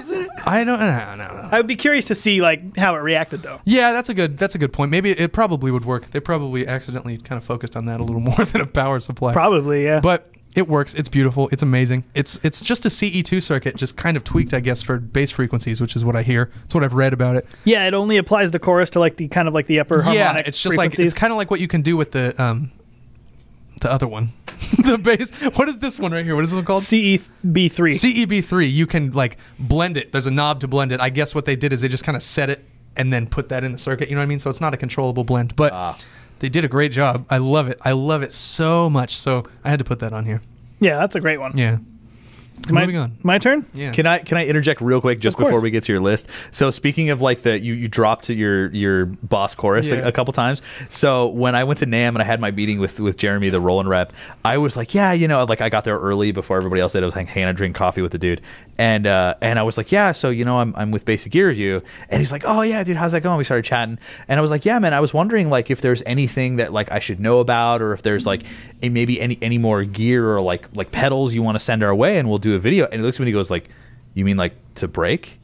And I was like, oh, that's right. Man. He remembers the breaking point video. Whoops. He's like the only one. Like he forgot. Like I completely forgot that video was So did I. forever Yeah, me ago. too. Me too. And he looked at it, he was like scared. He was like, you mean to break? And I was like, no, like just in general, like videos we should do. He's like, okay, cool. Then yeah, it's all we can send you whatever you need. My God. Never live it down. I love how we did two of the. I would Break a consider damn one and a pedal half. one time, right? Yeah. And Yeah. And like they still remember Breaking Point, like almost two years ago. so About stupid, almost awkward. I was so bad at everything. Still, man. I just didn't Boss get it. Metal Zone. Like remember your voice? Oh, that was hilarious. I Such thought a it was a video. good idea at heart. It just there's a couple like It was a good video. It was a great video. I watched it like think 1,000 times. The boss one was great because they are for the most part indestructible. But I Yeah. feel like sometimes like EHX or the MXR did okay until we threw it at the wall. No, it Yeah. did not. The boss one. I loved it. Boss one, we ran it over with a truck. Yeah. We lit it on fire. It didn't work. It melted the knobs, but the signal came through. Yeah, matters. dude, I had to kick it in the pool until it stopped. But I figured, like, dude, and after that point, you're Yeah, good. right. Yeah, Let's God, dude. I wish exceptional. you were there. I wish you could have seen his face. He like got scared. He was like, oh, to break. I was like, Well, dude, I had the same experience. Like, closer to when that video actually went. Not that long after. A friend of mine owns the Polera, and we wanted to do the video. I said, "Hey, dude, can I borrow your Polera?" He's like, "You guys are gonna break it, are you?" Oh my god. I'm like, "Oh my god, dude, no. We're actually trying to be a legitimate channel. Right, That was you just guys- a one-off." You guys didn't realize all the hundreds of other videos that we've done. You just remember that one? That would have been an expensive series to continue. Yeah, that would yeah, have been that dumb. ended real That would have quickly. been dumb. It was fun though, Yeah, luckily I bought the Metal Zone used for like $30. So and it's not like anybody's gonna miss it. no, dude, so many people like, oh, if you're just gonna break it, why don't you just give it to someone? Because I bought it and I can do what I want with it. That's why. That's my money. This is America. Dad. Damn charity case. Do what I want with my own money, Dad. All right, moving on to my list. Mine's in chronological order, so don't put any importance to it. But up first is the Digitech Lux. As much of a chorus fan as I am, I love that this doesn't do the traditional chorus thing. Like, there's no like warble. It's just like a detune. Yeah. And I'm just like, dude, that's so cool. That Just is gets very that cool. classic, thick kind of wall of sound. That thing was awesome. I was so it really was. stoked on it that really, thing. really was. Number 2, this has been done the Mastertron, because again, pulse width, love it. Yeah. Going to the Cathedral. Now I will give my opinion, you as gonna I so poop on me or rudely no? didn't earlier. No, I really love this reverb pedal. I bought it. I own it. I love it because just like you guys said, the first test on a reverb is how does it do spring? Yeah. Now, in my opinion, the absolute best spring reverb that I've ever heard was the Boss Fender 63 reverb. It's a good one. It's a That's- really good yeah. sounding one. That's a really That's good a sounding good one. one. Problem is, it only does that. Yeah. I feel like the Cathedral spring actually has 2 springs, and both of them are comparable to the 63. And I think there's the Grail spring and there's the Accu spring. That's right. And from my limited, technical knowledge, what really kind of makes the good spring is that pre-delay, because you want it to get that, drippy, springy kind of sound. Cathedral nails it. Yeah. And then not that it's hard for other companies to get plate and hall and all that stuff, but it does the plate and hall really well. They're You got so good. pre-delay settings, you have delay on there, and then you have the presets. Which is You awesome. can't beat it. Yeah. Like, dude, that's like, Yeah. well, I mean, maybe you can, but that's my favorite. In my opinion, for what I need, I can't beat that. Tight. There you go. Next up, the Julia, for reasons that we Nice. went over, that DCV, Yes. and it's super liquid and it's got great artwork. Yeah. Yeah. Nick's going to be happy about this one. OC2. Oh, I mean, he's not wrong. It's super bitchin'. I really hope that more companies jump on to kind of doing a faithful clone of that. Yeah. Yeah, Because really. I don't want to have to scour and try to find one for, what are they now, $200 or something like that? $100. $100? All right, well, that's not terrible. That's not bad. But I mean, still, $100 for a beat up, Yeah. something. Next up, again, Studio Bass. Mm-hmm. Great compressor, the blend knob. And one thing that we haven't really talked about too much is the frequency selector. Oh, that's right. That is yeah, we didn't killer. That's right. I was. It last adjusts time the we did frequency this- of the dry, right? Yeah, it adjusts your dry that you have blended in. And what I was saying is that what's really cool is that it's got the full, high and low, right? Like full frequency. Full, mid, and low. Oh, mid and low. Okay, cool. I don't ever use the mid, so I don't know. I'll go between full. Like if I'm doing fingerstyle, I'll use it on full just to really kind of get the transients and like when I need. Yeah, to, absolutely. Because Yeah. I have a lot more control of the attack when I'm using my fingers. But when I'm using a pick, doing the low one is amazing because sometimes there's a little bit too much pick scratch, pick attack going on, and you don't want to have to re-EQ everything or roll, all this shit. You just flick that little switch and it's perfect. Yeah. You know what I mean? And I love that when you buy the pedal, the little instruction manual comes with a hefty amount of presets Yeah. that we showcased, I think, almost all of them in the video. Dude, the presets are stellar. They're all so good. There's like no bad setting on that pedal. You could dime everything Yeah. and it's still like, okay, and it's respectable. I also have good memories attached to it of going to the factory. It's true, and hanging out with handing it all to us them. personally. It was so cool. Yeah, that was that's such a rad. fun day. That was very That's cool. so rad. So yeah, a lot of cool with the Studio Bass. Next up is the Electro-Harmonix Bass Micro Synth. Yeah. Such a cool pedal. Yeah, that thing is I remember the badass. first time I heard that thing, I was like, dude, there's no way I'm not taking this home. I Like, love the sliders. the sliders are so cool. So cool. So many cool, and then just the filter, you being able to change the up and down points. Dude, that thing is stellar. Yeah. It's a very versatile pedal. As much You as I use a love the lot Synth for 9, it. You get a lot for it. I had to go with the micro synth. Yeah, microsynth's a good choice. Next up again, EHX Canyon. Nice. Not much more to say that we didn't say. Love it. Canyon. And then another, of course, the Alpha Omega. Yes. 3 for 3. Yes. Again, can't add anything that hasn't been said. And then last one is the Swollen Pickle Dirty Donnie. Ah. That's mine. Yeah, I picked that for a couple reasons. One, it's special because it was our 100th, because our first was the original Swollen Pickle. But the thing I love about the Dirty Donnie, aside from the cool artwork, is that the internal clip knob from the original is now on the face. Yeah. Which, I mean, having the kind of the gut shot culture is cool, but in a practical sense, Oh boy. I'm not going to be unscrewing it every 10 minutes to change it. I want to Velcro it to my board and then tweak it from there. So having that clip knob now lets me explore more tonal landscapes. But we do this thing in every video where we start off dry and then we kick it on with everything just straight up. And with the clip knob straight up is so much cooler than where it is factory on the regular one. That Which it is just, dimed, it- right? It's dimed. Yeah. It's fully clockwise from the factory. And that's got its own tone, but having it, halfway between the two clipping diodes, totally different vibe, and in my opinion, sounded way more monstrous. Love Yeah, that thing was thing. awesome. Yeah, I I agree. remember we did our 100 pedals little like teaser video that you made. Oh, yeah. And it just said 100 and you didn't say what pedal it was. That sounded so gnarly. And that was so with, cool. and I think another thing, I mean, aside from how cool the pedal was, I think E flat really helped that That's true. be gnarly. I believe that. That was Josh's Geddy Lee jazz bass in E flat. Oh. And Oh, boy. that is my favorite tuning to this day. E flat standard. Yeah. Just sounds killer. Yeah. That's what I tune to. So there's our individual top 10s. Now, as I said at the top of this episode, we had a little mic mishap, so we've actually debated this last week, and it was a lot easier than I expected it to Yeah. be. So We're we'll all roll. we have very strong opinions, all three of us. Yeah. like our things. So But we presented our arguments in a very Yeah. classy Yeah. and cordial way, and we came to an agreement like Yeah. gentlemen. It wasn't nearly as difficult as like the bass off. Yeah, the that's what I was saying shred last time. The off. shred for cash. That We were was sitting there for so so hard, long. dude. Everybody's like, dude, I just want my goddamn money. Will you guys make a decision? Your reasoning was the best. I can't remember. Someone said like, "Hey, come on, just hurry up." And you looked at me, you're like, "It's a difference of $200." Yeah. I need 5 minutes. Yeah. And I was like, "Yeah, totally true. Yeah. Like, Yeah. give it some time." Yeah. Well, you want Anyway, to this win. was a lot 'cause you- easier. This than was a that. lot That was easier. ridiculous. So No money our- on the line with this one. some of our kind of, if you saw the video that we put out, the video was from our last recording. This is a new recording, but if you don't know, basically if it got unanimous votes, it automatically kind of went to the top. If it got more than one vote, it's in there, and then the last like three or I think it was so, 3. we just kind of went with it. So at number 10, we're going Electro-Harmonix Bass Micro Synth. Good choice. Reasoning just because it's a little bit more versatile than Synth 9, but it kind of gives you the same flavor with a little bit extra. Next up, number 9 is the Boss CE2B, because it just does that classic analog Geddy Lee moving pictures chorus tone that we Amazing. all know and love. So good. Next up, number 8, the Green Russian Big Muff. And I want to let Nick touch on this a little bit because it kind of you're the only one with the Green Russian and Will was the only one with the Russian Pickle. Why did we end up going Green Russian Big Muff? I really liked how it sounded, and obviously, although they had their own distinct sounds, it wasn't different enough to justify another $75 to $80 for the price point. And also, the Electro-Harmonix specific Big Muff can maintain the brand. It carries the Electro-Harmonix Big Muff name. You know, it was just a really honest addition to the Big Muff line. It was a good homage to a pedal that came before.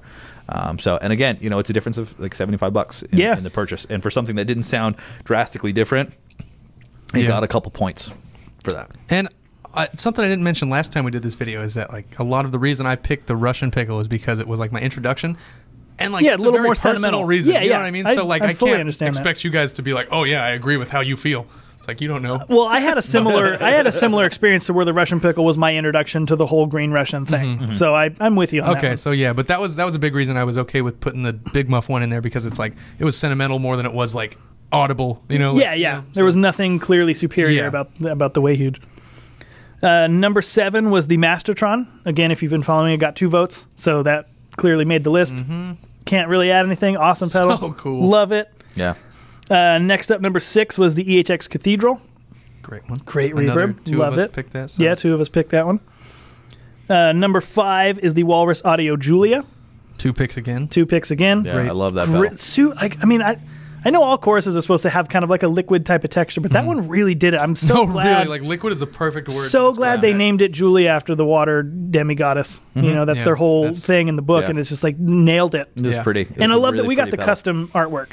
Because, I mean, the standard artwork is cool, but ours is like my favorite that I've ever seen cool. of the it's ones. the half beautiful woman, half the skull. Yeah. Kind of decrepit skull. It was the January 2017, which was cool because that was when we went to NAMM and met them and did all that. So it's kind of, it's nice. Gorgeous pedal.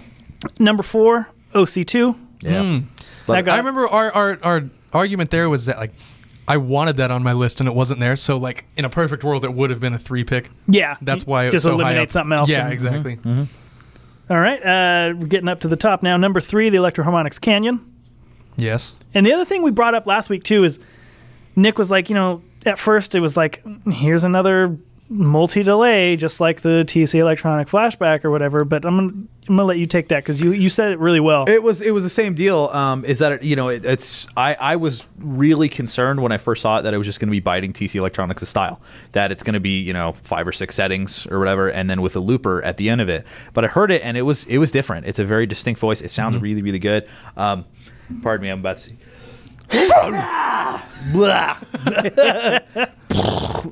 Bless you. Good sounding pedal. Liked it. Thumbs up all around. Yeah, just great bang for buck. Absolutely. Yeah. Okay, now the top 2 was the tough one because that was again, the toss-up. obviously unanimous votes, and if you've been following along, it's between Seymour Duncan Studio Bass and the Dark Glass Alpha Omega. And it was tough because we're like, okay, the Studio Bass is a bitchin' compressor. It's so cool. It's like a super ultimate in utility. You saying it's always on for you. It's always on. Yeah, and so you have that going, and of all the compressors we've tried, hands down, it blows them all away. Oh yeah. There's a reason it's always on my board, always engaged. Always. There's a reason. It just really makes anything you play pop. On the flip side, we have the Alpha Omega, which we were talking about last week. It's like, it's one of those things where it kind of feels like it's overhyped because everyone and their brother is talking about it, but they're all talking about it for a reason because of how awesome it is. Yeah, good pedal. It's not really like a bandwagon pedal. It's like it backs up every bit that you hear about it. It gets all the hype it deserves. Yeah, exactly. Exactly. So you have a super awesome best we've ever heard compressor up against best we've ever heard distortion, but it's more than a distortion. It's a DI box. It's a 3-band EQ. Yeah. I mean, it's a tone shaper, really. I mean, you can use it as a preamp too, all that kind of stuff. So we spent the most time debating this, but after kind of weighing the options, we decided that number 2 is the Seymour Duncan Studio Bass compressor because as cool as a compressor it is, it's only a At compressor. the end of the day, that's all it does. You know, I mean, maybe you can argue you can kind of use it as a boost, but I don't buy No. it. It's a compressor. Yeah. If we argue that, then a lot of these pedals could be used as a boost. True. You know what Yeah, I mean? that's true. So then, naturally, at number 1 is the Dark Glass Alpha Omega, because that thing just blew us away. Mm-hmm. It's a great sounding pedal. so cool. That one Super was punchy. released in 2017, right? I believe so. Or was it It 2016? might have been 2016. I'm not sure, but Either way, this either way, decade. whew. It was released in. Just get that obvious voiceover. Punching the voice. Yeah. So anyway, so that is our top 10 pedals that we shot in 2017, and we hope you enjoyed the list, and we hope that if you were kicking around one of these to buy and you needed that extra little push, then I hope that the three of us gave you that little nudge that you needed, you know, especially in the way of the Alpha Omega or the Studio Bass.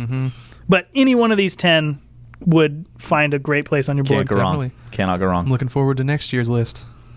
Next year's list, I kind of want to expand, because last year we did top 10 pedals, so we kind of kept it pedals, but there were a lot of things that we did this year that weren't pedals that I would have loved to included. Like amazing. The first thing comes to mind is Geddy Lee preamp. I mean, it's a rack unit, but that would have made it on the list if we wouldn't have made it so small of a box. Yeah. The So Geddy Lee next year, I had a customer come in today talking about the old Smoothie. Oh, see, that was another. Oh, yeah, That was a great bass, man. That one, the Taylor GS Mini bass. yeah. Come on. There's And a lot of good the stuff. other video we did that I loved was the Tusk picks. That was cool. That was great. That was very I cool. loved That shooting was super tight. And the Geezer Butler pickups, obviously. Dark Terror.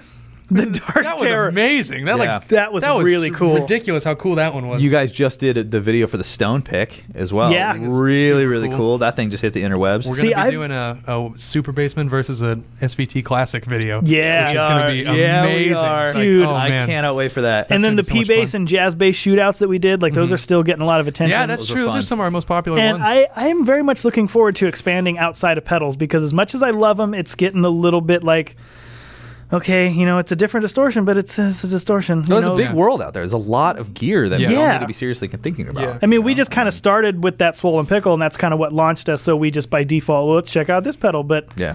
I love doing the running up the line of basses or doing That the was fun. comparisons. Pickups or anything like that. Pickups there's are always, really fun. It's always cool. I Those- want to do a new segment like a versus, like a head-to-head comparison stuff where you were talking about the SVT versus the Super Bassman. Yeah. I don't know if I could mention, someone mentioned in a comment about I want a versus Mastertron versus DoD Carcosa Fuzz. Oh, And yeah. I That would be fun. want to do that. That would be very cool. Really, really bad. So I can't remember. Forgive me. The dude commented, but I want to do it. Yeah. I want to do it. Yeah, I purged a lot of my pedals because I moved and I needed some money for a down payment, and It's okay. I still regrettably, have a lot of yours. Don't worry. I know. I still have Regrettably, the 7. Mastertron was in that list, but I justified it by saying I have the Fat Fuzz Factory. Okay. But I'd love to get another Mastertron. So yeah, we'll definitely. I might be able to pull one from one of the other shops. We can use it for just the video.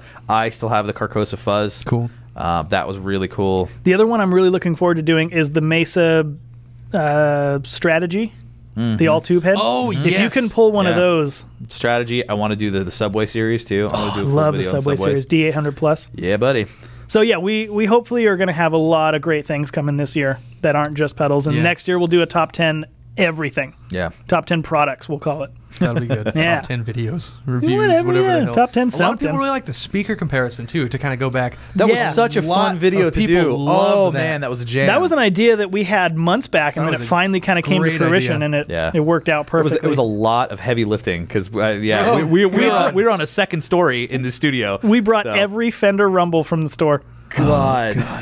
Like, dude, Dominic was pissed. I was like, yeah, I'm going to borrow some amps. He's like, okay, cool. I'm like, heads up, I'm going to borrow like every amp. And he's like, jeez. Like, he's like, the whole front of the store was just amps. It's like, bruh. So cool. Oh man. I just want to say real quick on obviously on behalf of myself, but also for these guys, thank you all very, very much for everything you've done for us in the year of 2017. It's been an absolute pleasure, dude. We've had such a joy. I don't want to speak out of turn, but I feel pretty confidently that I speak for both of these guys. Absolutely. Thank you guys. Thanks to the Patreons. Thanks to everybody listening and watching and all that stuff for being there along for the ride. Thank you very much for 2017, and we're gonna fun stuff in 2018, man. Make me cry. Yeah. Get emotional.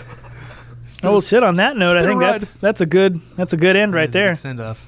Hey, you guys, thank you so much for listening to Basic Gear Review Podcast. I'm Chris, I'm Nick. And I am Will. and we will see you next time.